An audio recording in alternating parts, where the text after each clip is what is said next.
E a gente vai conversar agora com um médico excelente, que é o neurologista Leandro Teles. A gente vai falar sobre os aspectos neurológicos nessa quarentena. As pessoas sozinhas, que muitas vezes não conversam com ninguém. Às vezes falta a ligação daquele filho querido, daquele neto, daquela pessoa que você ama, né? Tá dormindo o dia inteiro, aí chega no meio da noite e não consegue mais dormir, trocando a noite pelo dia. Gente, isolamento realmente traz consequências terríveis. E a gente precisa entender que é responsabilidade nossa reagir a tudo isso. Não tem jeito, a gente precisa obedecer, né? Tá aí, agora a gente precisa se cuidar. Então vamos falar com ele, para ele falar o que é que a gente pode fazer para melhorar, para ficar atento a esses sintomas e agir. Ele que é membro da Academia Brasileira de Neurologia, autor dos livros Antes que eu me esqueça, O Cérebro Ansioso e Depressão não é fraqueza, Dr. Leandro Teles via Skype. Que bom vê-lo, Dr. Leandro. O prazer é meu, Cláudia, é uma honra participar aqui do seu programa, falar com os nossos telespectadores. Tava com saudade de você já. E eu também. Na verdade, eu tô com uma saudade já mais amenizada, porque eu tenho acompanhado as suas lives, tenho assistido, sei que todos os dias você tá lá respondendo, tirando dúvidas da turma. Meus parabéns pela iniciativa, porque realmente está sendo muito importante. Como a gente precisa ouvir um médico falando sobre tudo isso que a gente está vivendo, né? Não tá muito fácil para ninguém. Obrigado pela audiência, é isso mesmo, estou no Instagram, no Neuro Leandro Teles, e achei por bem colocar uma hora do meu dia aí à disposição do pessoal, porque muita gente realmente, como você falou, tem dúvidas com relação à estabilidade emocional, ritmo, sono, vigília, muita gente se angustia. Eu acho legal e os médicos participarem com essa pauta positiva e ilustrando um pouquinho essa questão neurológica. Estou à disposição de você, das perguntas do nosso público aí. Tá joia, então. Então vamos lá, vamos falar um pouco. Primeiro, eu acho que é legal a gente falar sobre o que é que está acontecendo, porque o isolamento, como eu já falei na abertura, ele traz consequências bem sérias, né? Então, a falta da conversa, o sono que fica picotado durante o dia, porque a gente senta no sofá ou deita no sofá para ver um filme e vai dando aquelas cochiladas, a insônia à noite, o esquecimento. Não sei se tem mais alguma queixa frequente aí que você possa complementar. Você está coberta de razão, vem tudo junto e misturado. As pessoas que têm maior vulnerabilidade sofrem mais. Então, neste momento, muita gente padecendo de insônia, dificuldade em pegar no sono ou manter o sono, como você falou. A alteração ela é variada. Na verdade, tem pessoas que sofrem com ansiedade, com medo. A gente tem muita incerteza, né? Muita insegurança. É medo da infecção, é medo com relação aos entes queridos, é medo com relação ao desemprego, com relação também ao encolhimento da renda. Então, todos esses medos, junto com a alteração no ritmo de vida, levam ao sofrimento. Ansiedade, muita gente piorando de ansiedade, às vezes até com síndrome do pânico, com fobias, muita gente caindo em depressão pela solidão, pelo isolamento. Quem tem tendência pode ficar mais sozinho. É muito importante não confundir restrição de contato com restrição afetiva ou com restrição de comunicação. A gente tem que se comunicar, tem que trocar afetivamente e tem que respeitar a quarentena, mas com bom senso, com equilíbrio, com personalização de acordo com a sua família, de acordo com os vulneráveis que você tem, porque o mesmo vulnerável ao Covid, ele também é vulnerável às vezes à depressão, ao isolamento, à angústia, ao distúrbio de sono. Você colocou esquecimento, muita gente com dificuldade, trabalhando de casa, com dificuldade de rendimento, tudo que altera de forma dramática a nossa rotina pode levar a mais queixas. Então é muito importante buscar organização, respeitar o seu dia com um tempinho para a arte, para a espiritualidade, para as notícias boas. Também é muito legal nesse momento tentar ajudar o próximo. Quando você ajuda o próximo, automaticamente você se sente mais seguro, mais tranquilo. Respeitar o seu ritmo de sono, cuidar do seu sono, porque ele é o primeiro que vai para o espaço nesta época. Não sei se no seu convívio, na sua vida, você tem sentido também algum impacto dessa mudança de rotina e de tempos, né? Puxa, aí tenho, viu? Eu tenho conversado com muita gente e as perdas são grandes, né? Esses dias eu até fiquei bem sensibilizada. Meu pai falando, puxa, eu perdi o meu almoço com os meus amigos, a minha academia, a minha hidroginástica, o meu pokerzinho com os meus amigos, o meu almoço com a minha neta. Quer dizer, é uma somatória de tantas perdas que é claro que isso afeta o emocional, né? De qualquer pessoa. quanto mais uma pessoa que já tem mais idade, e ainda agregado a tudo isso vem o medo, porque a televisão fica falando assim, o idoso é o grupo de risco, o idoso com a Covid-19 tem um risco muito grande de morrer. Quer dizer, é assustador. Eu tenho falado diariamente aqui da importância das pessoas frearem mesmo a quantidade de notícias e tentarem entender a forma correta da notícia, porque o idoso ou o jovem, ambos estão propensos a também ter a Covid-19 assintomática ou a mais fraca, né? A gente está falando aí que se por um acaso pegar a mais forte, aí pode ser que complique por uma, talvez, baixa imunidade, mas a gente também não precisa ficar com esse medo tão exacerbado, porque o medo faz mal, né, doutor? A sua filha mal, aí, sim. cadê? O medo Deixa eu ver. Filha, vem cá. Ah, que gostoso. Ela vem quando não é pra vir. Quando você chama, aí ela já abraçou. Vem aqui, amor. Vem mandar um beijo aqui pro pessoal. Olha lá, que delícia, gente. Dá tchauzinho aqui. Ai, que coisa mais linda. Meus parabéns, doutor. É o home office, né? A gente está em casa, por isso que eu estou sem máscara. Você também está aí prestando informação, mas é muito importante que as pessoas usem máscara e fiquem em casa na medida do possível. Você colocou uma coisa muito importante, conseguir triar a informação e conseguir tirar o peso, porque as pessoas padecem por culpa. O medo, ele tem uma parte boa dele. O medo é para você respeitar, para você conhecer o próximo passo e saber que hoje as abdicações que você faz é por um bem maior. E este pôquer vai voltar, este abraço vai ficar guardado, esse beijo vai ser dado num futuro breve. Então o medo, em alguma parcela, ele é benéfico, ele é uma forma de proteção. Agora tem um limite. Se o medo ficar muito grande, ele te paralisa, ele dificulta o seu enfrentamento. Ele pode te levar a decisões equivocadas, a fobias, a compulsões, a ficar à flor da pele, a perder o sono. Então muito medo, ele dificulta o enfrentamento. Se você está percebendo que está muito angustiada, é hora de ocupar o seu tempo com coisas mais amenas. Artes, trabalhos manuais, trabalhos de voluntariado, olhar o lado bom das coisas que estão acontecendo e tudo tem o seu lado bom, limitar um pouquinho a informação. É muito importante a gente saber qual é o próximo passo, o que fazer, como é que está. Então essa informação é bacana, mas às vezes acompanhar o número exato de perdas ou as histórias específicas, isso pode não fazer bem a todas as pessoas. Então, eu queria parabenizar, inclusive, o seu programa, que acaba sendo uma ilha de tranquilidade, de variedades, que ajuda a gente no enfrentamento desta pandemia. É importante olhar o lado bom. Alguns países já estão retomando parcialmente a normalidade, então existe essa piora e esta melhora. A gente tem muitos cientistas brilhantes desenvolvendo uma vacina que em breve vai estar à disposição. Então é muito importante a gente tentar salvaguardar a nossa saúde e dos nossos entes queridos e da nossa sociedade por um tempo, para depois reconstruir com todo mundo, né? Reconstruir com os nossos idosos, com os nossos avós, com os nossos professores. A gente quer reconstruir a sociedade com todo mundo junto. Muito bem.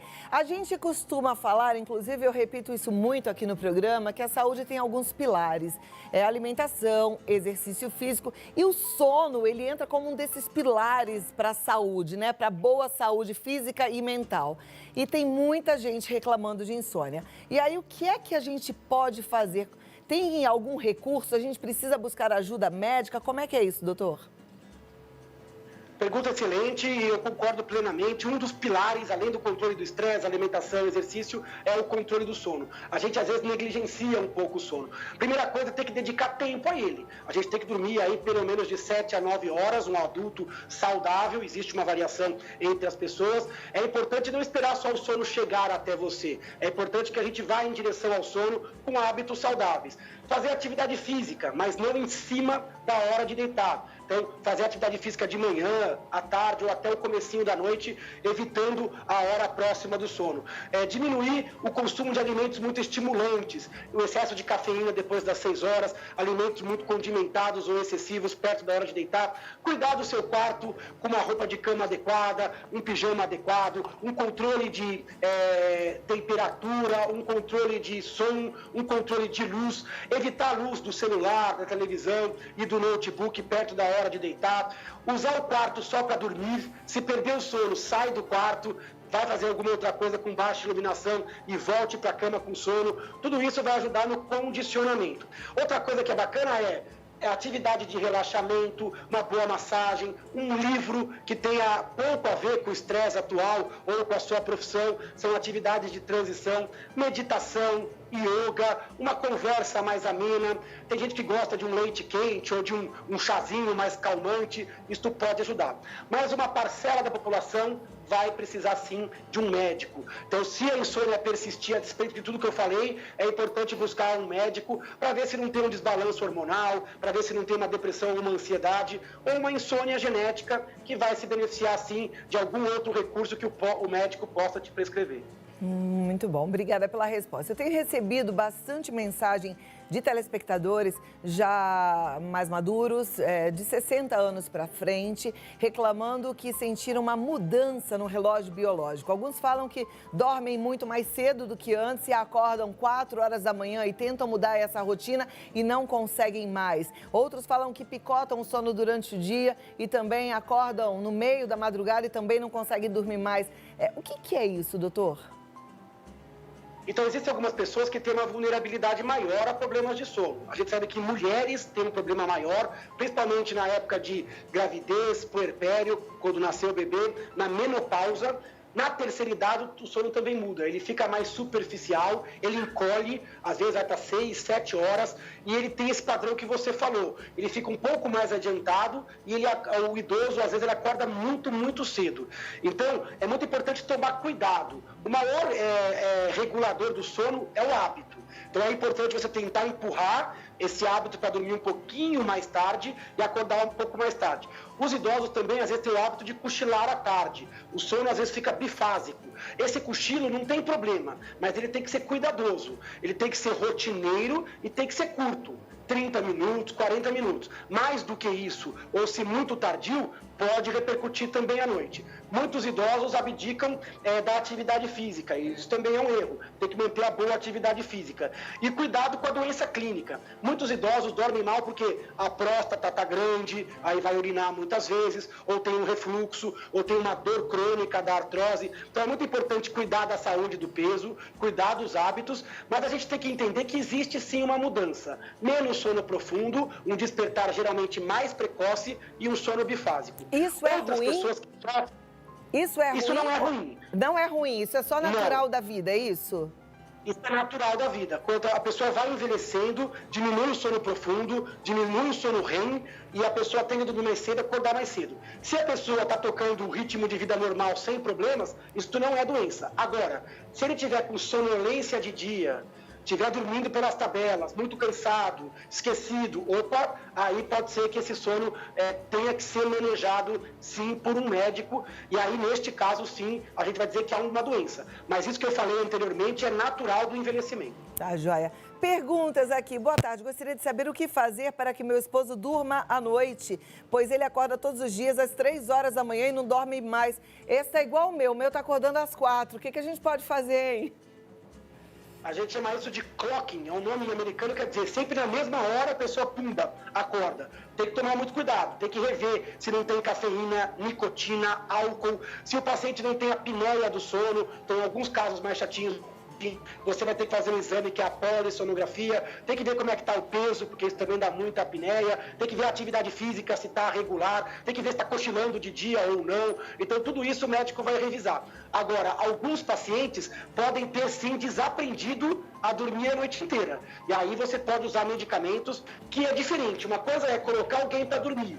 A gente chama isso insônia inicial. Outra coisa são medicamentos para manter o sono durante a noite, que a gente chama de insônia de manutenção. Então, em alguns casos, o médico vai ter que intervir, às vezes com medicamento, e tem vários medicamentos possíveis, alguns de liberação lenta, alguns que vão agir lá para as 3, 4 da manhã, se realmente o segredo não tiver no diagnóstico de outra doença ou num hábito e se tiver repercutindo com alteração.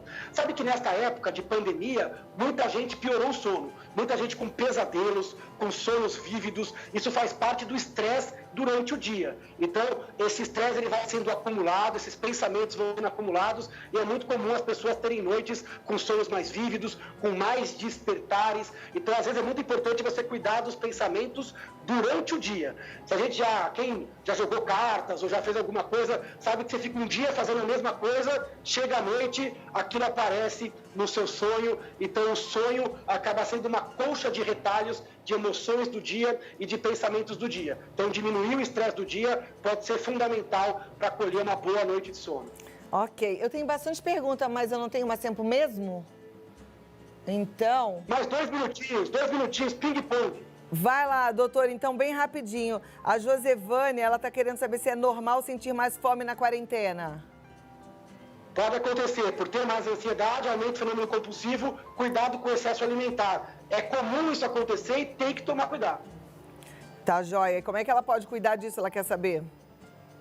Primeira coisa, não estocar alimentos muito calóricos que estejam lá à mão. Se perguntar se está comendo por fome mesmo, ou se não é por ansiedade, por sede, por tédio. Então tem que tomar cuidado. Cuidado com as pessoas que você anda, porque às vezes uma pessoa acaba induzindo o comportamento da outra. E cuidar da sua ansiedade para que isso não repercuta na sua alimentação. E eu ainda vou complementar aqui, não sou médica não, mas de experiência própria eu posso te falar, Josevânia, exercício físico, porque quando a gente está se exercitando, baixa essa ansiedade, a gente já sente um pouco do aumento da serotonina, que dá aquela sensação de prazer, e a gente fica com menos vontade de atacar as coisas gordas, né? As gordices que dão prazer pra gente também. Então, bora fazer exercício. Tá certo, doutor? Ótima dica. Agora, Ótima olha dica. só que interessante. Tem uma pessoa aqui que aí, olha, ao contrário. Ela fala, Cláudia, eu estou em isolamento social, meu filho faz as compras e traz para mim.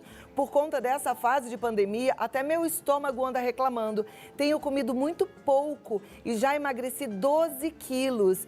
Teve 2 dias da semana passada e dessa que ao entrar no sono tive um sobressalto e acordei com o corpo tremendo. Gostaria de saber o que pode ser. Pode ser ansiedade? Pode ser ansiedade. A colocação é pertinente. Olha como cada um é de um jeito. Tem pessoas que por ansiedade ganham peso e outras que por ansiedade perdem peso. Então isso é possível. A depressão é a mesma coisa. Tem pessoas que em depressão ganham peso e outras que perdem. Existe uma variação. A ansiedade pode levar à angústia, pode levar à piora do estômago, pode levar a essa interrupção abrupta com sobressalto à noite, com uma crise de ansiedade. Então é muito importante ouvir as dicas que a gente passou anteriormente e tentar controlar essa ansiedade. Se não conseguir sozinha, buscar a ajuda de um bom psicólogo ou de um bom médico para ajudar. Perfeito. Aliás, eu vou até passar os seus contatos, doutor Leandro Teles, que eu sei que você está fazendo a telemedicina, né? E, gente, isso ajuda a qualquer lugar do planeta. Então, não importa onde você esteja, entre em contato com o doutor Leandro, já faz esse contato para ser ajudado. No Instagram, Neuro Leandro Teles, no Instagram, Neuro Leandro Teles, no Face, Neurologista Leandro Teles, e o site é leandroteles.com.br. Muito obrigada, doutor. Obrigado, Cláudia, estou à disposição de vocês. E às 6 horas a gente tem uma live ali no Instagram, Neuro Leandro Teles, para continuar esse assunto e você está convidado. Joia, estaremos juntos. Muito obrigada. Tchau. E olha, a todos que mandaram as perguntas, eu sei que essa fase está difícil. Agora, informação a gente já tem de monte. A gente precisa praticar. Leve-se a sério. Tem tanta gente fazendo exercício físico online, tanta gente fazendo meditação online. Faz meditação. Essa senhora que falou que já emagreceu 12 quilos, eu me preocupo. Capricha um pouco na hora que você for comer. Faça isso acreditando que logo em breve você vai estar forte para poder dar aquele abraço, mas precisa comer, tá bom? Põe ali ó, aquele fiozinho de azeite sempre na sua comida para dar um gostinho a mais e dar um pouco mais de aporte calórico, isso é importante, tá? Não brinca com a sua saúde, não. Tenho certeza que você é importante demais para o seu filho, é importante para mim, tá? Um beijo grande.